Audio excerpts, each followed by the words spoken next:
20 pamilya nawala ng tirahan sa sunog sa Parañaque City kagabi.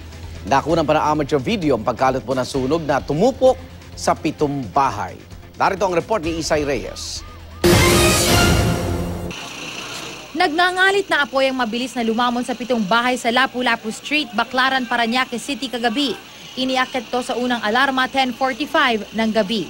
Sa cellphone video nakuha ng residenteng si Justin Pereña, kita kung paano kumalat sa magkakatabing bahay ang apoy. Walang naisalbang gamit ang karamihan sa mga residente, pero mabutit walang nasaktan o nasugatan. Natutulog na ako, buti sa baba lang. And then ginising ako, may sunog.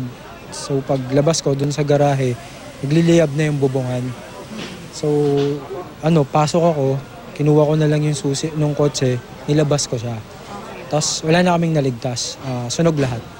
Ayon sa Bureau of Fire Protection, sa isang 2-story house nagmula ang sunog pero iniimbestigahan pa ang sanhi nito.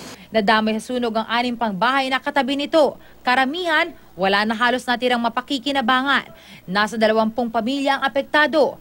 Tinatayang nasa 50,000 piso raw ang halaga ng mga natupok na ari-arian.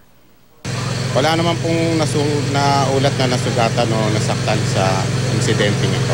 Cost po ng pera, still under investigation po tayo. Maluwag po naman ang kalsada. Yun nga lang po, dahil sa residential area to, marami pong tao. 12:29 ng hating gabi nang ideklara itong fire out. Ito ang unang balita mula sa Parañaque City. Isay Reyes reporting.